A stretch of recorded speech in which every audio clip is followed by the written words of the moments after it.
How businesses decide what to produce, how much to produce, and how to stay profitable. Imagine opening a business tomorrow. Maybe it's a pizza restaurant, an online store, a barbershop, or even a company that creates educational videos. Immediately, you would have to answer several important questions. What products or services should I sell? How much should I produce? How many employees should I hire? How much should I charge customers? Most importantly, how can I make a profit? These questions are at the heart of economics and business decision-making. In this video, we're going to explore one of the most important chapters in economics: production, costs, and industry structure. By the end of this lesson, you'll understand how businesses combine resources to create products, why costs matter, why bigger businesses sometimes have advantages, and how companies like Amazon transformed entire industries through efficient production methods. Let's begin. Setting the context: how firms operate. Economists use the term firm to describe any business that combines resources to produce goods or services. A firm can be a local barbershop, a family-owned bakery, a dentist office, Amazon, Walmart, Apple.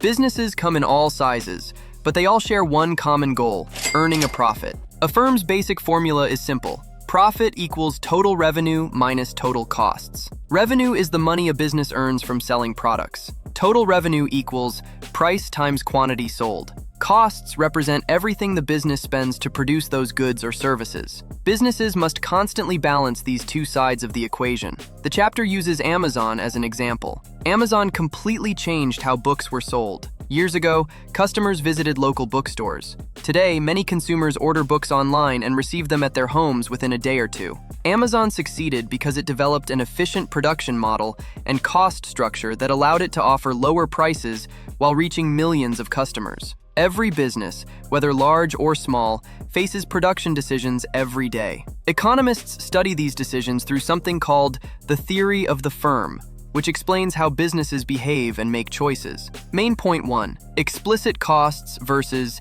implicit costs. Not all business costs are obvious. Economists divide costs into two categories: explicit costs. These are direct, out-of-pocket expenses. Examples include employee wages, rent, utility bills, raw materials, equipment purchases. These are actual payments a business makes. Implicit costs. These are opportunity costs. An opportunity cost is what you give up when choosing one option over another. For example, suppose an attorney earns $125,000 working at a law firm. She considers opening her own practice. Her new business could generate $200,000 annually. However, she would have expenses: office rent, $50,000, law clerk salary, $35,000. At first glance, it appears profitable, but economists say we must also include her lost salary of $125,000. That lost income is an implicit cost. After including all costs, she would actually lose money compared to keeping her current job. This leads us to two different types of profit: accounting profit, revenue minus explicit costs; economic profit, revenue minus both explicit and implicit costs. Economists focus on economic profit because it gives us the complete picture. Main point 2: production and the factors of production. Production is the process businesses use to transform inputs into outputs. Inputs are resources used to create products. Economists divide these resources into 5 categories. 1. Natural resources. These are raw materials. Examples include land, water,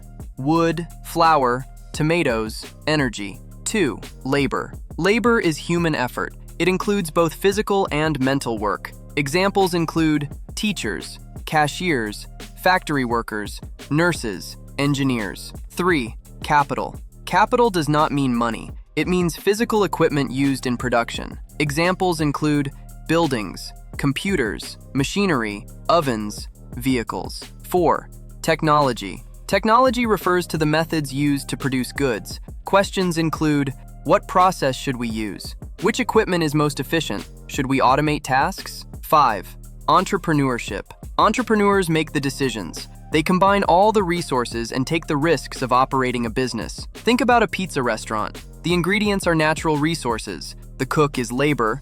The oven is capital. The recipe is technology. The owner is the entrepreneur. All 5 factors work together. Main point 3: short run versus long run. Economists divide time into 2 categories: the short run, In the short run, at least one resource is fixed. For example, if a pizza shop has signed a 1-year lease, it cannot easily move to a larger building tomorrow. Some resources are locked in. The long run. In the long run, all resources are variable. Businesses can move locations, purchase equipment, hire more employees, expand operations. The distinction is important because businesses have more flexibility in the long run. Main point 4, diminishing marginal productivity. One of the most important economic principles is the law of diminishing marginal product. Marginal product means the additional output created by one more worker. At first, adding workers often increases production significantly, but eventually, each additional worker contributes less than the previous one. Imagine 2 lumberjacks using a 2-person saw. One worker cuts 4 trees. Adding a second worker increases output dramatically. But what happens when you add a third worker? There is only one saw. Eventually, workers start getting in each other's way. The same thing happens in many businesses. Consider a barber shop. The first barber is extremely busy.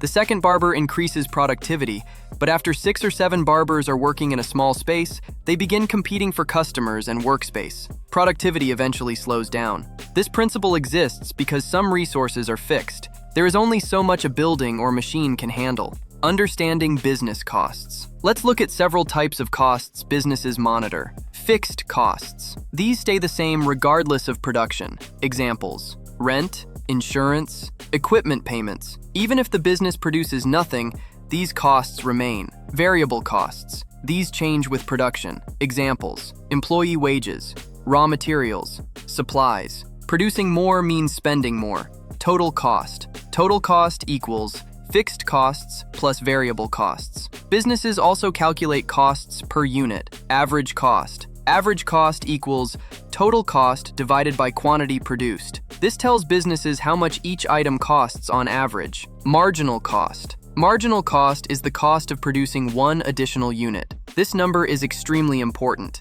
Businesses constantly ask, if we produce one more unit, will we make money? Marginal cost helps answer that question. Economists also observe a relationship between average cost and marginal cost. If marginal cost is below average cost falls. If marginal cost rises above average cost rises. Think about your grades. If your average grade is an 85 and you score a 95 on the next test, your average increases. If you score a 70, your average falls. Businesses work the same way. Long-run decisions and economies of scale. In the long run, businesses can completely redesign their operations. One major advantage large companies often enjoy is called economies of scale. Economies of scale occur when increasing production lowers the cost per unit. Think about Costco or Walmart. Large operations spread costs over thousands of products. This reduces average costs. Large factories often produce goods more efficiently than smaller ones. However,